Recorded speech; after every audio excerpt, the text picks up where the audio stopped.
মুসলমান ভাইরা রে, আমার কথা ভালো করে বুঝবেন। জবানের কি পরিমাণে মূল্য, জবানের কি পরিমাণে দাম। অল্প সময়ের ভিতরে বন্ধুরা আমার বিষয়টা বুঝায়া আমি আপনাদের সামনে থেকে বিদায় নিতে চাই। আল্লাহর পয়গম্বর বিশ্ব নবীর একজন সাহাবী ছিলেন উকবা ইবনে আমির রাদিয়াল্লাহু তাআলা আনহু। একদিন বিশ্ব নবীকে ডাক দেয়া বলে, পয়গম্বর নাজাত কিসে, কোন আমল করলে নাজাত পাওয়া যায় একটু আমারে বলেন। আল্লাহর পয়গম্বর তখন তাকে একটা নসিহত করলেন, আমলিক আলাইকা লিসানাক, আমলিক আলাইকা লিসানাক, তুমি তোমার জবান কন্ট্রোল করো, তুমি তোমার জবান কন্ট্রোল করো। যদি তুমি তোমার জবান কন্ট্রোল করতে পারো, অবশ্যই আল্লাহ পাক তোমাকে নাজাত দিয়া দিবে। আর একজন সাহাবীর কথা বলি, হযরত মুআয ইবনে জাবাল রাদিয়াল্লাহু তাআলা আনহু। উনি বলেন, আমি একদিন বিশ্বনবীর সঙ্গে সফরের ভিতরে ছিলাম। লম্বা টাইম পর্যন্ত বিশ্বনবীর সঙ্গে সফরে থাকার পরে বিশ্বনবীকে একান্ত পেয়ে জিজ্ঞেস করলাম, ইয়া রাসূলুল্লাহ আখবিরনি বিআমালিন ইউদখিলনিল জান্নাতা ওয়া ইউবাইদনি আনিন নার। ওগো আল্লাহর পয়গম্বর বিশ্বনবী, আমাকে এমন একটা আমল শিক্ষা দান করেন যেই আমলটা করলে আমি জান্নাতে ঢুকতে পারি আর জাহান্নাম থেকে বাঁচতে পারি। আল্লাহর পয়গম্বর বিশ্বনবী হযরতে মুআয ইবনে জাবাল রাদিয়াল্লাহু তাআলা আনহুকে লম্বা টাইম পর্যন্ত নসিহত করলেন। এরপরে বললেন, আলা উখবিরুকা বিমালাকি যালিকা কুল্লিহি, আলা উখবিরুকা বিমালাকি যালিকা কুল্লিহি। এ মুআয ইবনে জাবাল, আমি কি তোমাকে মূল কথা বলবো নাকি আসল কথা বলবো? আল্লাহর পয়গম্বরের সাহাবী মুআয ইবনে জাবাল রাদিয়াল্লাহু তাআলা আনহু বললেন, কুলতু বালা ইয়া নবিয়াল্লাহ। ওগো পয়গম্বর বলেন না, আসল কথাই বলেন, আসল কথা বলেন। সঙ্গে সঙ্গে আল্লাহর পয়গম্বর ফাআখাযা বিলিসানিহি, তার জিহ্বাকে টান দিয়ে ধরলেন, জবানকে টান দিয়ে ধরলেন আর বললেন, এ মুআয, এই জবান কন্ট্রোল করো, এই জবান কন্ট্রোল করো। মুআয ইবনে জাবাল রাদিয়াল্লাহু তাআলা আনহু বিশ্বনবীকে জিজ্ঞেস করলেন, পয়গম্বর এই জবানের কারণেও কি আমাদেরকে জিজ্ঞেস করা হবে নাকি? আল্লাহর পয়গম্বর বললেন, এ মুআয শোনো, কিয়ামতের মাঠে এই জবানের কারণেই তো মানুষদেরকে অধমুখী করে জাহান্নামের মধ্যে নিক্ষেপ করে দিয়া দিবে। এই জবানের ইনকাম মানুষদেরকে অধমুখী করে জাহান্নামের মধ্যে নিক্ষেপ করবে। খুব ভালো করে বুঝবেন। তাহলে বলেন তো দেখি, এই জবান দিয়ে এমন কিছু গুনাহ হয় যার কারণে এই জবান এক সময় আমাদেরকে জাহান্নামের আসামি বানায় দিবেন। এজন্যই তো মুসলমান জবান কন্ট্রোল করতে হবে। জবান দেয়া যা খুশি তাই বলা যাবে না। আল্লাহর পয়গম্বর বিশ্ব নবী জনাবে মুহাম্মদুর রাসূলুল্লাহ সাল্লাল্লাহু আলাইহি ওয়াসাল্লামের প্রাণপ্রিয় স্ত্রী আম্মাদের হযরত আয়েশা সিদ্দিকা রাদিয়াল্লাহু তাআলা আনহা বলেন, আমি একদিন বিশ্ব নবীকে ডাক দেয়া বললাম, পয়গম্বর আপনার একজন স্ত্রী উম্মে সাফিয়া রাদিয়াল্লাহু তাআলা আনহা একটু বেটে, বেশি লম্বা না। আম্মা জান শুধু বলছে, আম্মা জানে বলছে যে আপনার একজন স্ত্রী উম্মে সাফিয়া একটু বেটে, বেশি লম্বা না। সঙ্গে সঙ্গে আল্লাহর পয়গম্বর বললেন, লাকাদ কুলতি কালিমাতান লাউ মুজিজাত বিমাইল বাহরি লামাজাজাতহু। ইয়া আয়েশা, তুমি এমন জঘন্য কথা বললে, এই কথার তিক্ততা এতটাই সাংঘাতিক সিরিয়াস, যদি তামাম সাগরের পানির সঙ্গে মেশানো হয়, তামাম সাগরের পানি পর্যন্ত তোমার এই কথার তিক্ততা ঘোলা করতে পারে। মুসলমান একটু দিলের কান লাগায় শোনেন কথাগুলি। আমাদের কিন্তু বেশি কিছু বলে নাই, শুধুমাত্র বলছে একটু বেটে। তাই যদি কথার তিক্ততা এতটাই মারাত্মক সাংঘাতিক তীব্রতা তৈরি হয়, তামাম সাগরের পানি পর্যন্ত ঘোলা করতে পারে, আপনারা বলেন তো দেখি, আমরা যখন চাষতলে বসি তখন কিন্তু গীবতের ডিলারশিপ নিয়ে বসে যায়। ঠিক বললাম না ভুল বললাম? জোরে বলেন। চাষতলে বসলে এই শুনছনি, মানে ব্রেকিং নিউজ তার কাছে আসে, অমকের স্ত্রী তো পরকিয়া করে, সে তো সুদখোর, সে তো ঘুষখোর, সে তো এই করলো। উনি বুঝায় হামচুনি মান্ডাঙ্গরারিস, আমি হলাম সবচাইতে ভালো। সম্মানিত সুদী খুব ভালো করে বুঝবেন, চাষতলে বসলে গীবত করতে করতে মুখের মধ্যে ফেনা উঠে যায়, ওই দিক দিয়ে চা ঠান্ডা হয়ে যায়, আমাদের খবরও থাকে না। আম্মাদান শুধু বলছে একটু বেটে, তাই যদি কথার তিক্ততা এতটাই মারাত্মক তীব্র হয়, তামাম সাগরের পানি পর্যন্ত ঘোলা করতে পারে। আমরা প্রত্যেকদিন হাজার মিথ্যা বলি, হাজার গীবত করি, হাজার চগলখড়ি করি, আমাদের কথার তিক্ততা কি পরিমাণ সাংঘাতিক তিক্ততা তৈরি হবে, এটা আল্লাহ ছাড়া পৃথিবীর কোনো মানুষ বলতেই পারে না, বলতে পারে না। এজন্য আল-লিসান জিসমুহু সগীর ওয়া জুরমুহু কবীর। এই জবান ছোট্ট একটা অঙ্গ, এটা হাতের সমান না, এটা পায়ের সমান না, এটা বডির সমান না, এটা মাথার সমান হতেই পারে না, কিন্তু এর অপরাধ বড় মারাত্মক সাংঘাতিক। এমন কিছু কথা বললাম যার কারণে মুহূর্তের মধ্যে আল্লাহ পাক নারাজ হয়ে গেল, আমার আপনার জন্য জাহান্নামের বাজেট হয়ে গেল। এমন কিছু কথা বলি কি বলি না? এমন অনেক কথা বলি। বাস্তব মিসাল নেন, কয়েকদিন পূর্বের কথা, নাম হলো বাউল সঙ্গীত শিল্পী আবুল সরকার, মনে আছে আপনাদের? আমার কথা হলো, তুই গান করতে করতে বুড়ো হয়ে গেছস, ওলামায়ে কেরাম তোর বিপক্ষে ফতোয়া দেয়নি। গান করতে গিয়ে আল্লাহ পাককে নিয়ে বাজে মন্তব্য করেছিল, আল্লাহ পাকের শানে বাজে মন্তব্য করেছিল।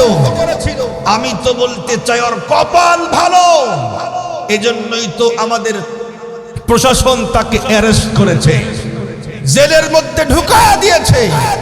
আর তা না হলে বাংলার মুসলমান তোর কাল্লাস তো রাখতো না, রাখতো না, রাখতো না। সম্মানিত সুদী, আমরা সবসময় দেখি যারা ইসলামকে নিয়ে, আল্লাহকে নিয়ে, কোরআনকে নিয়ে বাজে মন্তব্য করে, পুলিশ তাকে গ্রেফতার করে না, হেফাজতে না, হেফাজতে না। দেখেন নাই, ওদের কোনো বিচার হয় না, জনগণ যেন ওদেরকে মারতে না পারে, এরা হলো তাদেরকে গার্ড দেয়, সিকিউরিটি গার্ড দেয়। সম্মানিত সুদী, तमाम जिंदगी भर যদি আপনি আমল নাও করেন, এক ওয়াক্ত নামাজ নাও পড়েন, আপনার ঈমান যাবে না। কিন্তু বাউল আবুল সরকার যে বাজে মন্তব্য করছে, একটা কথার কারণে তার জিন্দেগীর ঈমান আমল সব মুহূর্তের মধ্যেই বাতিল হয়ে গেছে। এই জাতীয় কথা আমরা অনেক সময় বলি। একজনকে জিজ্ঞেস করলে তুমি কই থাকো, অনেক দূরে। কই থাকো? ওই টেকনাফে। ও আল্লাহ, এত দূরে এসে তো আল্লাহর পিছনে। নাউজুবিল্লাহ কইলেন না। আপনারা বলেন তো দেখি, আল্লাহর সামন পিছন আছে নাকি? এই যে হাসির ছলে বলে ফেললাম, জবান কন্ট্রোল করতে হবে। গত বছর আমি মাহফিলে যাব, বাড়ির থেকে বাহির হয়েছি, আমাদের বাজারের মসজিদে মাগরিবের আযান হয়ে গেল। আমি একজনকে ধরলাম, ভাই চলেন নামাজ পড়ে আসি। তখন উনি বলে, হুজুর না, নামাজ পড়বো না। আমি বললাম, ভাই মাত্র 5 মিনিট সময় লাগবে, 3 রাকাত নামাজ। উনি বলে, হুজুর আমার অনেক কাজ, জরুরি কাজ আছে। আমি যতই শক্ত করে ধরি ততই সে শক্ত হয়। আমি শেষমেশ জিজ্ঞেস করলাম, ভাই আপনার কাজ আগে নাকি নামাজ আগে? তখন এই আল্লাহর বান্দা তো বলে ভুল হবে, শয়তানের বান্দা কয়, হুজুর আমার নামাজ না, আমার কাজই আগে। নাউজুবিল্লাহ, বাড়ির যা কইেন। যেই মাসের মধ্যে আমরা অবস্থান করছি, রজব মাস, এই মাসের ভিতরে আল্লাহ পাক রব্বুল আলামিন বিশ্ব নবীকে 7 আসমান ভেদ করে সিদরাতুল মুনতাহা পার করে আল্লাহ পাকের সামনে বসায়া অনেকগুলি অনেকগুলি আল্লাহ পাক হাদিয়া দিয়েছেন আমাদেরকে, তার ভিতরে এটাও ছিল 5 ওয়াক্ত নামাজ। আমাদের গুরুত্ব সবচাইতে বেশি। কোরআন হাদিস মন্থন করলে বোঝা যায় ইমানের পরই হলো সবচাইতে গুরুত্বপূর্ণ আমল হলো নামাজ। সেই নামাজকে যেই ব্যক্তি তুচ্ছ তাচ্ছিল্য করে বৃদ্ধাঙ্গুলি দেখায় বলতে চায় আমার নামাজ না কাজই আগে, আমিও বলতে চাই তার ঈমান থাকতে পারে না, মুহূর্তের মধ্যেই বেঈমান হয়ে যাওয়ার কথা। সম্মানিত শুধু অনেক মিসাল আছে, এজন্য খবরদার জবান কন্ট্রোল করেন। যা খুশি তাই বলতে যাব না ইনশাআল্লাহ। জবান আমাদেরকে জাহান্নামে ঢুকায় দিবে। মুসলমান ভাইরারে আমার কথা ভালো করে বুঝবেন। এজন্যই তো আল্লাহর পয়গম্বর বলেন ইন্নাল আবদা লা ইয়াতাকাল্লামু বিল কালিমাতি মির রিজওয়ানিল্লাহি লা ইউলকি লাহা বালা ইয়ারফাউল্লাহু বিহা দারাজাত। মানুষ এই জবান দিয়ে এমন কিছু কথা বলে যার কারণে মুহূর্তের মধ্যেই আল্লাহ পাক রব্বুল আলামিন সাংঘাতিক সন্তুষ্ট হয়ে যায়, রাজি এবং খুশি হয়ে যায়। অথচ কি বললাম এই কথার দিকে কোনো ভ্রুক্ষেপই ছিল না। এই কথার মাধ্যমে আল্লাহ পাক রাজি এবং খুশি হয়ে আমার আপনার জন্য জান্নাতের বাজেট দিয়া দেয়। وَإِنَّ الْعَبْدَ لَيَتَكَلَّمُ مِنْ كَلِمَةٍ مِنْ سَخَطِ اللَّهِ لَا يُلْقِي لَهَا بَالًا يَهْدِي بِهَا فِي جَهَنَّمَ। আবার মানুষ এই জবান দিয়া এমন কিছু শব্দ চয়ন করে যার কারণে এই মুহূর্তের ভিতরেই আল্লাহ পাক রব্বুল আলামিন নারাজ হয়ে যায়। কি বললাম তার দিকে কোনো ভ্রুক্ষেপই ছিল না, অথচ এই কথার মাধ্যমে আল্লাহ পাক নারাজ হয়ে আমার আপনার জন্য জাহান্নামের বাজেট দিয়া দেয়। এজন্যই তো মুসলমান খবরদার জবান দিয়ে যা খুশি তাই বলতেই যাব না ইনশাআল্লাহ। ইনশাআল্লাহ পড়েন। জবান দিয়ে যেই সমস্ত গুনাহ হয় খুব ভালো করে বুঝবেন, অতি সংক্ষিপ্ত করে বলবো। জবান দিয়ে যতগুলি গুনাহ হয় এর ভিতরে মারাত্মক সাংঘাতিক গুনাহের নাম হলো শিরকের মতো ধ্বংসাত্মক গুনাহ। যেই ব্যক্তি শিরকের মতো সাংঘাতিক গুনাহ নিয়ে কবরের মধ্যে ঢুকবে, আল্লাহ পাক বলেন আমি ইচ্ছা করলে সব গুনাহ মাফ করতে পারি, কিন্তু শিরকের মতো সাংঘাতিক গুনাহ কোশ্চিন কালো ক্ষমা করব না। এজন্যই তো আল্লাহ পাক রব্বুল আলামিন কোরআনুল কারীমের 4 নম্বর সূরা সূরাতুন নিসা 48-36 নম্বর আয়াত কারিমা 5 নম্বর পারার 3 নম্বর পৃষ্ঠার 3 নম্বর লাইনে আল্লাহ পাক বলেন ওয়াবুদুল্লাহ ওয়া লা তুশরিকু বিহি শাইআ। হে আমার বান্দারা শোনো, তুমি আর যাই করো খবরদার আমার গোলামি করতে হবে। আমার গোলামি করো, কিন্তু খবরদার আমার সঙ্গে অন্য কাউকে শরীক করতেই যায় না। যদি কোনো ব্যক্তি আল্লাহ পাকের সঙ্গে অন্য কাউকে শরীক করে, এটা হলো সাংঘাতিক সিরিয়াস জুলুম। আমরা তো মুসলমান সন্তানদেরকে নসিহত করি না, অথচ প্রকৃতপক্ষে বাবা যিনি হবেন সন্তানকে নসিহত করবেন ইসলাম দ্বীন ইসলাম শিক্ষা দিয়ে, হাতে কলমে শিক্ষা দিয়ে নামাজের আহ্বান জানাবেন। এই পৃথিবীর বুকে একজন সফল বাবা ছিলেন, নাম তার লোকমান আলাইহিস সালাতুস সালাম। এই লোকমান আলাইহিস সালাতুস সালাম তার সন্তানদেরকে অনেকগুলি নসিহত করেছিলেন। এর ভিতরে বন্ধুরা আমার সবগুলি নসিহত আল্লাহ পাকের কাছে এতটাই দামি হয়েছে, সবগুলি নসিহত আল্লাহ পাক কোরআনুল কারীমের আয়াত বানায়া তার নামে একটা সূরা নাজিল করে আল্লাহ পাক পাঠায়া দিয়েছেন।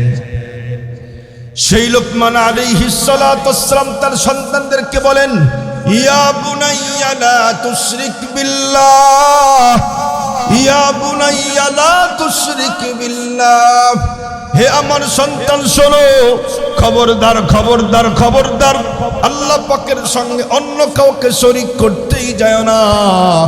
কেন কেন? কারণ হলো ইন্নাশ শিরকা লাযুলমুন আযীম। শিরিক হলো সাংঘাতিক জুলুম।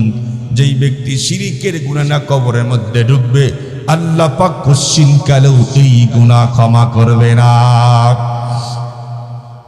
আল্লাহ পাক রব্বুল আলামিন কোরআনুল কারীমের 4 নম্বর সূরা সূরাতুন নিসা 48 নম্বর আয়াতে কারিমা 5 নম্বর পারার 5 নম্বর পৃষ্ঠার 4 নম্বর লাইনে আল্লাহ পাক বলেন, ইন্নাল্লাহা লা ইয়াগফিরু আন ইউশরাকা বিহি ওয়া ইয়াগফিরু মা দুনা যালিকা লিমান ইয়াশা।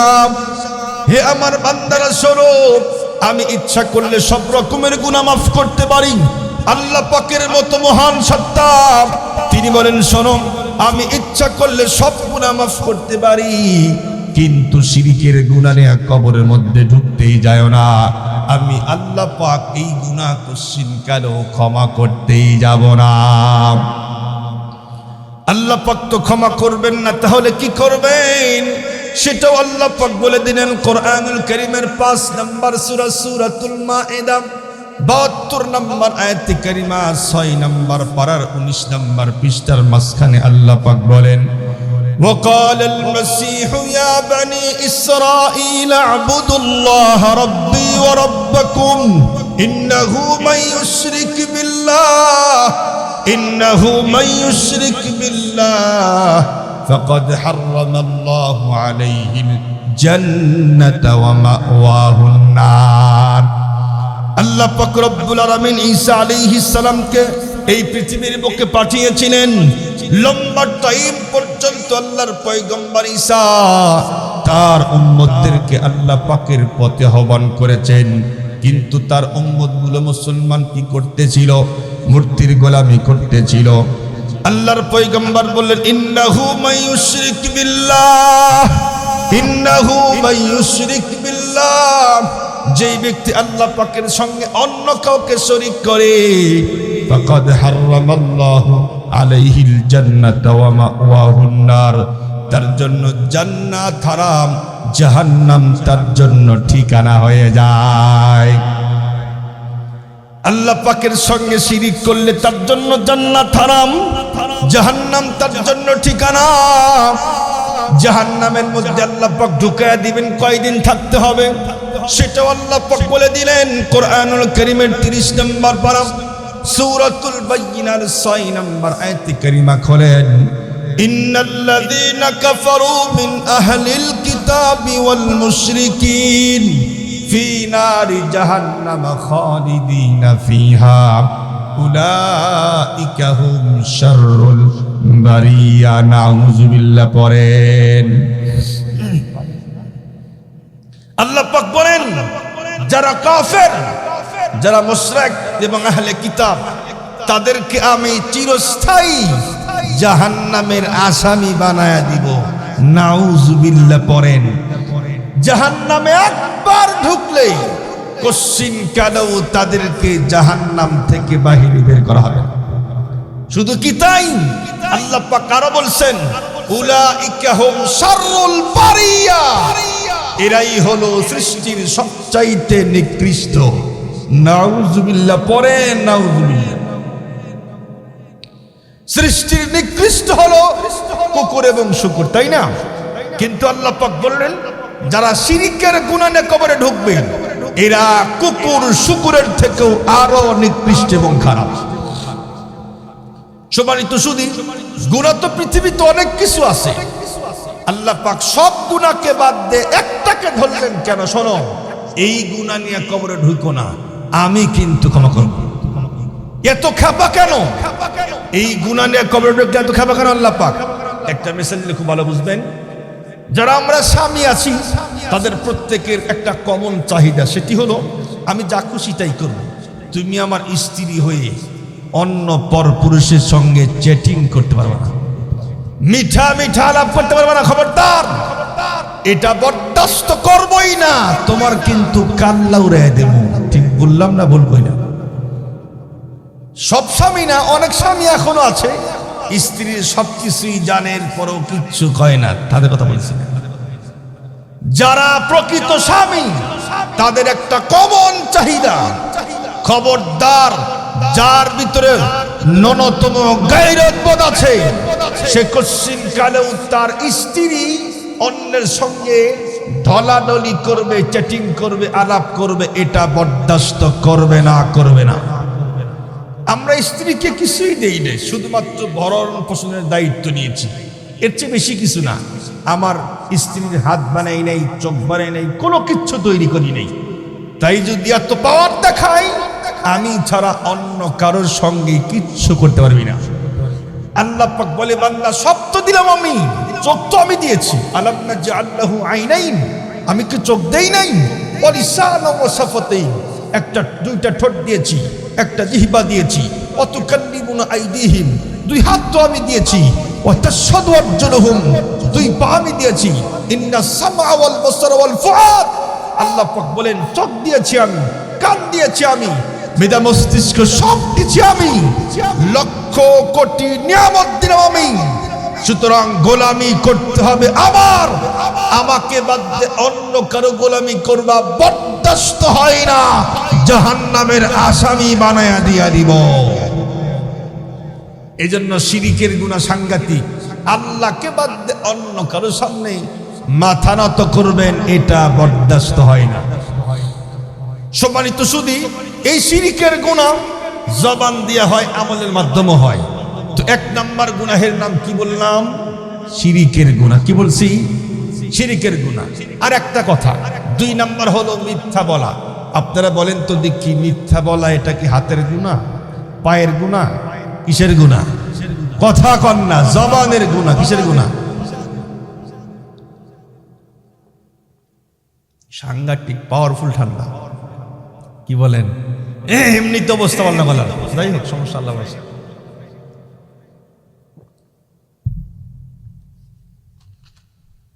আপনারা থাকবেন না ভাগবেন? কোনটা ভাগবেন? কারা কারা হাত তোলেন?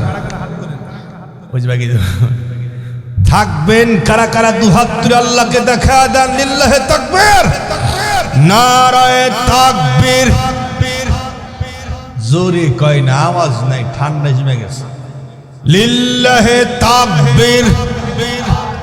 কোরআন সুন্নাহর আলো ঘরে ঘরে খুব জ্বলছে, কামাই নাই। এখন সংসদে, কোথায়? সংসদে গেলে আমল হবে কি হবে না? নামাজের বয়ান করি 2 ঘন্টা, যখন রাত সকাল হয়ে যায় ফোন দিয়ে, হুজুর কি অবস্থা? হুজুর মুসল্লির সংখ্যা আরো কম। কেন? রাত বড় শুনছে তো, ওই জন্য নামাজ নাই। 2 ঘন্টা নামাজের ওয়াজ করেও নামাজ পড়ানো যায় না।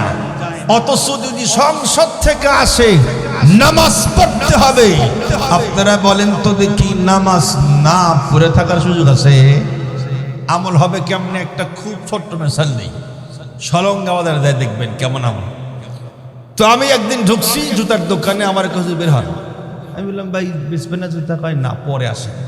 আমি বললাম, মানুষ কাস্টমার পায় না, আপনি বাহির করেন কেন? হুজুর পরে কথা কন। যখন উনি ছাটার লাগায়, আমি জিজ্ঞেস করলাম, এই সমস্যাটা কি? হুজুর, এই জুতার মার্কেটের মালিকের পক্ষ থেকে ঘোষণা আসছে, যদি আযানের পরেও শাটার খোলা থাকে নগদে 1000 টাকা জরিমানা। কয় বাসাকে নেই নেই, যাই নামাজ পড়ে আসি। ঠিক হয়? জুতার মার্কেটের মালিকের পক্ষ থেকে ঘোষণা আসছে, যদি আযানের পরেও শাটার খোলা থাকে নগদে 1000 টাকা জরিমানা।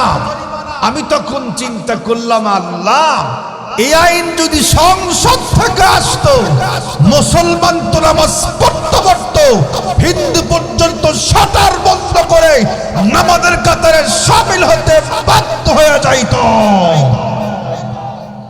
এই জন্য এখন আর স্লোগান দিবেন ঘরে ঘরে না, সংসদে জালো।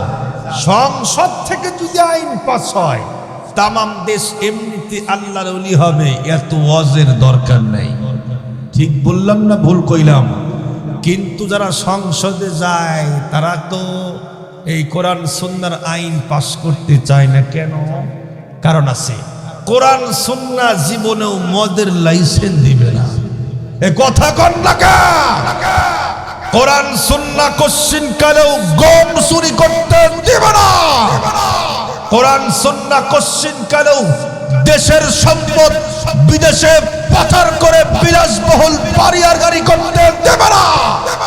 এই জন্যই তো এই সমস্ত বাটপাররা সংসদে গিয়া কোরআন সুন্নাহর আইন পাস করে না, আর উল্টা বক্তব্য দেয় সংসদ থেকে বিসমিল্লাহ উঠাইয়া দিব। দেখছেন কি দেখেন নাই? টাকলা মুরাদ। আমি তখন চিন্তা করি তো মরছে, যখন ওই বক্তব্য দিয়েছে আমি তখনই টার্গেট করছি তুই মরছস। আল্লাহর কোরআনে হাত দিয়েছস। কোরআন এমন একটা ম্যাগনেট, এমন একটা পাওয়ার, নাজিল হওয়ার পর থেকে নেই এখন পর্যন্ত বুক টান করে দাঁড়িয়ে আছে, এমনকি কিয়ামত পর্যন্ত থাকবে। একটা জবর, একটা জের, একটা পেশ, একটা নক্তা, একটা ওয়ার্ড, একটা আয়াত পৃথিবীর কোন নাস্তিক বেঈমান পরিবর্তন করতে পারে নাই, পারবে না। আল্লাহ পাক চ্যালেঞ্জ করে দিয়েছেন। সেখানে হাত দিয়েছ, এই জন্য আল্লাহ পাক এমন আছাড় দিয়েছে, দেশ ছেড়ে পালাইতে বাধ্য হয়েছে। রান্না করা খাবার পর্যন্ত খাওয়ার সুযোগ হয় নাই। সম্মানিত সুধী, খুব ভালো করে বুঝবেন। এই জন্য স্লোগান এখন থেকে কি দিবেন? কোরআন সুন্নাহর আলো। একটু জোরে আওয়াজে করেন, কোরআন সুন্নাহর আলো, সংসদে জালো।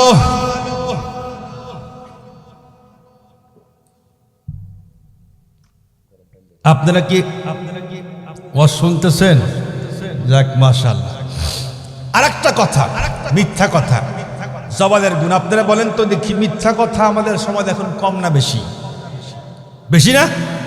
মিথ্যা তো বলে বলে জায়গা বে জায়গা নাই। আম্মার সাথেও মিথ্যা, আব্বার সাথেও মিথ্যা।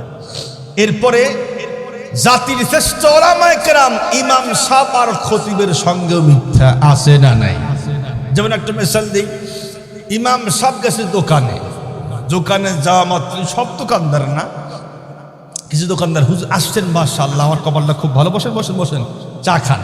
হুজুর কি জন্য আসছেন? ভাই এই জিনিসটা নেওয়ার জন্য আসছি, দাম কত? হুজুর আসছেন কিনবেন? মাশাআল্লাহ, তবে আপনার কাছে কি লাভ করবো? না না না, আপনি আমার খতিব সাহেব, তবে আমি যেহেতু ফিরিয়ে আনি নাই এই জন্য ফিরিও দেব না। তো হুজুর তো কেমনে কই? তা ঠিক আছে 10 টাকাই দিন। 10 টাকা দিয়ে কিনছি, আল্লাহর কসম হুজুর 10 টাকাই দিয়ে কিনছি, 10 টাকাই বেচলাম, কসম করে বলছে। ইমাম সপ্ত মহা খুশি, মাশাআল্লাহ একটা ভক্ত পাইছি, আমার কাছে লাভ আর করলো না, যা দিয়ে কিনছে হেডাই বেচলো। আসলে কিনছে 5 টাকা। কয়টি? 5 টাকা দিয়ে কিনে ইমাম সাহেবকে কসম করে মিথ্যা বলে খুশি করে দিয়েছে। এই দিক দিয়া মিথ্যা বলে 5 টাকার জিনিস 10 টাকাও বেচছে। এমন মুসল্লি দোকানদার আছে না নাই? এলাকায় আছে, আছে বলে আল্লাহ। এই যে মিথ্যা বলা, মিথ্যা বলা কিন্তু জবানের পাপ। খবরদার, মিথ্যা বলা যাবে না। মুসলমান ভাইরারে আমার কথা ভালো করে বুঝবেন। এই জন্যই তো আল্লাহর পয়গম্বর বলেন, আয়াতুল মুনাফিকি সানাস ইদা হাদ্দাসা কাযাবা। মিথ্যা হলো মুনাফিকের আলামত। মুনাফিকের আলামত বন্ধুরা আমার 3টা। এর ভিতরে 1 নাম্বার হলো কথা বলতে গিয়া ম্যাক্সিমাম কথা যেই ব্যক্তি মিথ্যা বলে, ওই ব্যক্তির ভিতরে মুনাফিকের 1 নাম্বার আলামত পাওয়া যায়। যেই ব্যক্তি প্রকৃত মুনাফিক হবে, আল্লাহ পাক রব্বুল আলামিন তার ব্যাপারে কোরআনে হাকিমের মধ্যে বলেন, ইন্নাল মুনাফিকিনা ফিদ দারকিল আসফালি মিনান নার। মুনাফিকের স্থান হলো একদম জাহান্নামের নিচে। মুনাফিকের স্থান হলো একদম জাহান্নামের নিচে। যেই মুনাফিকের স্থান হবে একদম জাহান্নামের নিচে, ওই মুনাফিকের 1 নাম্বার আলামত হলো কথায় কথায় মিথ্যা কথা বলা। এজন্য মুসলমান আজকে থেকে নিয়ত করবেন, ইনশাআল্লাহ মিথ্যার বলবো না, ইনশাআল্লাহ। পড়েন, আল্লাহর পয়গম্বর বলেন, ওয়া ইয়াকুম ওয়াল কিযবা ইন্নাল কিযবা ইয়াহদি ইলাল ফুজুর ওয়া ইন্নাল ফুজুরা ইয়াহদি ইলান নার। وما يزال الرجل يكذب ويتحرى الكذب حتى يكتب عند الله كذابا আল্লাহর পয়গম্বর বলেন, হে আমার উম্মতেরা শোনো, তোমরা খবরদার মিথ্যা বলতেই যাও না। কেন? কারণ হলো মিথ্যা কিন্তু গুনাহের দিকে নিয়ে যায়, আর গুনাহ কিন্তু বন্ধুরা আমার আস্তে আস্তে জাহান্নামের ভিতরে ঢুকায় দেয়। যেই ব্যক্তি বেশি বেশি মিথ্যা বলে আর মিথ্যার অন্বেষণ করে, আল্লাহর পয়গম্বর বলেন ওই ব্যক্তির নাম একসময় আল্লাহ পাকের খাতায় মহা মিথ্যাবাদী সাব্যস্ত হয়ে যায়। আমি আপনাদের জিজ্ঞাসা করি, বলেন তো দেখি, যেই ব্যক্তির নাম আল্লাহ পাকের খাতায় মহা মিথ্যাবাদী সাব্যস্ত হয়, সহজেই এই লোকটা কোশ্চিন কালে জান্নাতে ঢোকার কোনো কায়দা নাই। এজন্য মিথ্যা বলা যাবে না। তাহলে কি করতে হবে সেটাও আল্লাহর পয়গম্বর বললেন, ওয়া আলাইকুম বিস-সিদকি ফাইন্নাস সিদকা ইয়াহদি ইলাল বিররি ওয়া ইন্নাল বিররা ইয়াহদি ইলাল জান্নাহ ওয়া মা ইয়াজালুর রাজুলু ইয়াসদুকু ওয়া ইয়াতাহাররাস সিদকা হাত্তা ইউকতাবা ইনদাল্লাহি সিদ্দীকা। হে আমার উম্মতেরা শোনো, তোমরা বেশি বেশি সত্য বলো। কেন? কারণ হলো সত্য কিন্তু নেকির দিকে নিয়ে যায়, আর নেকি কিন্তু বন্ধুরা আমার আস্তে আস্তে জান্নাতের ভিতরে ঢুকায়া দেয়। আল্লাহর পয়গম্বর বলেন, যেই ব্যক্তি সত্য বলতে থাকে আর সত্যের অন্বেষণ করে, হাত্তা ইউকতাবা ইনদাল্লাহি সিদ্দীকা, এই লোকটার নাম একসময় আল্লাহ পাকের খাতায় মহা সত্যবাদী সাব্যস্ত হয়ে যায়। এই জন্য মুসলমান বেশি বেশি সত্য কথা বলতে হবে, আর সত্য বলা পৃথিবীর সব পয়গম্বরের সুন্নত। ও মুসলমান, সময় সব শর্ট, এজন্যই তো বলতেই পারতেছি না। আল্লাহ পাক রব্বুল আলামিন কোরআনে হাকিমের ভিতরে অনেকগুলি পয়গম্বর সত্যবাদী ছিলেন কথা বলেছেন। আল্লাহ পাক বলেন, ওয়াযকুর ফিল কিতাব ইব্রাহিম ইন্নাহু কানা সিদ্দীকান নাবিয়্যা واذكر في الكتاب إدريس إنه كان صديقا نبيا واذكر في الكتاب إسماعيل إنه كان صادق الوعد وكان رسولا نبيا। আল্লাহ পাক বলে, ইব্রাহিম পয়গম্বর মহাসত্যবাদী ছিলেন, ইদ্রিস পয়গম্বর মহাসত্যবাদী ছিলেন, ইসহাক আলাইহিস সালাম মহাসত্যবাদী ছিলেন। আপনারা বলেন তো দেখি, আমাদের পয়গম্বর সত্যবাদী ছিলেন নাকি মিথ্যাবাদী ছিলেন? ধরে কান। তাও দলের লোক কিন্তু সার্টিফিকেট দেয় নাই। যেই সমস্ত কাফের বেঈমান বিশ্বনবীকে মারার জন্য 24 ঘন্টায় দারুন ভিতরে বৈঠক করত, তারাই কিন্তু বিশ্বনবীকে সার্টিফিকেট দিয়েছে আল আমিন আস-সাদিকুল আমিন, মহা সত্যবাদী। আপনারা বলেন তো দেখি, আল্লাহ পাক সত্যবাদী নাকি মিথ্যাবাদী? আল্লাহ সত্যবাদী, পৃথিবীর সব পয়গম্বর সত্যবাদী। সেই আল্লাহ পাকের বান্দা হয়ে বিশ্বনবীর উম্মত হয়ে কেমন মিথ্যা বলি? আমাদের তো লজ্জা করার দরকার ছিল। সম্মানিত সুধী, মিথ্যা তো বলেই আবার মিথ্যা সাক্ষ্য দেওয়ার লোক আছে না নাই? একটা সিগারেটের জন্য মিথ্যা সাক্ষ্য দেয়, আছে না নাই? মিথ্যা সাক্ষ্য যারা দিবে, আল্লাহর পয়গম্বর বলেন, মানে কথা তো হাক্কাম ইম মুসলিমিন বিয়ামিনিহি ফাকাদ আওজাবাল্লাহু লাহুন নার ওয়া হারামা আলাইহিল জান্নাহ। মিথ্যা সাক্ষ্য দিয়ে অন্য কোন ব্যক্তির প্রাপ্য হককে যদি কেটে দেয়, তাহলে তার জন্য জান্নাত হারাম, জাহান্নাম তার জন্য ঠিকানা। মিসাল যে ভালো বুঝবেন, মনে করেন এলাকার ভিতরে কোনো একজন নেতা, তার ছেলে একটা এমন কাজ করছে, যদি এটা প্রকাশিত হয়, সম্মানিত নেতা সাহেবের নাক কাটা যায়। তো এই জন্য কিছু চামচ ঠিক করে, এই যে কিছু টাকা দিলাম, তোমরা তালাশটা করবা, আগামীকাল আমার ছেলের পক্ষে সাক্ষ্য দিবে, আছে না নাই? যখন বিচার শুরু হয়, দেখবেন কয়েকজন দাঁড়িয়ে কয়, আল্লাহর নামের শপথ করে কই, ও তো আগামীকাল আমার লগেই ছিল, এই কাজ জীবনও করে নাই। সাক্ষ্য দিয়া দোষী লোকটাকে বাঁচায়া দিলা, নির্দোষী লোকটাকে ফাঁসায়া দিলা।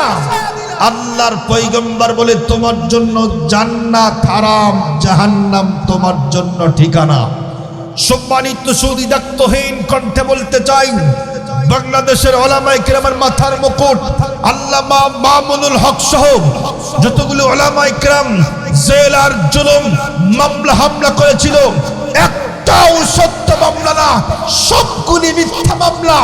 যেই সমস্ত কুলাঙ্গার বেঈমান ওলামায়ে কেরামকে মিথ্যা সাক্ষ্য দিয়ে মামলা হামলা জেল জুলুম রিমান্ড পর্যন্ত নিয়েছিস, তোদেরকে বলে জান্নাত নাই জাহান্নাম তোদের ঠিকানা, ঠিকানা, ঠিকানা।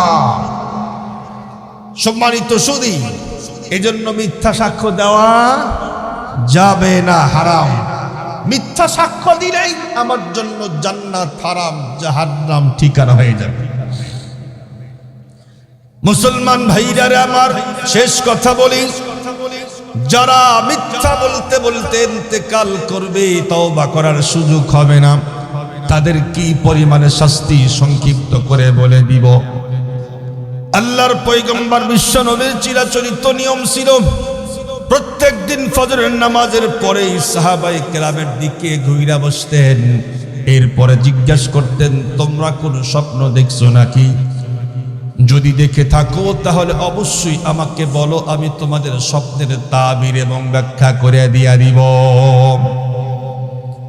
সাহাবায়ে কেরাম স্বপ্ন দেখলে আল্লাহর পয়গম্বরকে বলতেন, বিশ্ব নবী তাবির করতেন, ব্যাখ্যা করতেন। একদিন আল্লাহর পয়গম্বর বলে, শোনো, আমি নিজেই একটা স্বপ্ন দেখলাম, তোমাদের স্বপ্নের ব্যাখ্যা শোনাই। আল্লাহর পয়গম্বর বলে, শোনো, আমি এশার নামাজের পরে ঘুমায় গেলাম, ঘুমের ঘরে স্বপ্ন দেখি দুইজন ফেরেশতা আমাকে এসে জাগ্রত করলো আর বলল, ইনতালিক মানা, ইনতালিক মানা, আমাদের সঙ্গে সামনে চলেন, সামনে চলেন। আল্লাহর পয়গম্বর বলে, ফানতালাকনা, আমরা তিনজন মিলে হাঁটি হাঁটি পা পা করে সামনের দিকে চলতেছিলাম। লম্বা টাইম পর্যন্ত পথগুলো অতিক্রম করলাম, যাইতে যাইতে সামনে গিয়ে তাকায় দেখি একজন মানুষ আসমানের দিকে মুখ করে চিত হয়ে শুয়ে আছে।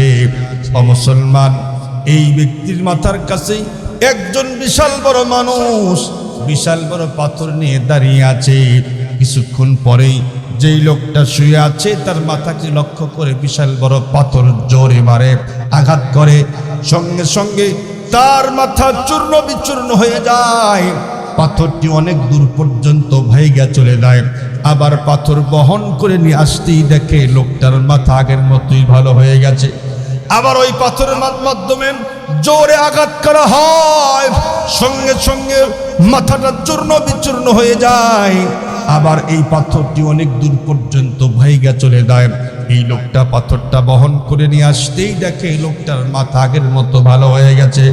আল্লাহর পয়গম্বর জিজ্ঞেস করলো, ভাইরা, ও ভাই, যেই লোকটাকে পাথরের মাধ্যমে আঘাত করে মাথা চূর্ণ বিচূর্ণ করা হচ্ছে, এই লোকটাকে তার কি পরিমাণে পাপ ছিল, যার কারণেই তো সাংঘাতিক এমনটি করে শাস্তি দেওয়া হচ্ছে। দুইজন ফেরেশতা বলল, ইনতালিক মানা, আমাদের সঙ্গে সামনে চলেন, এখন কোনো প্রশ্নের উত্তর দেওয়া হবে না।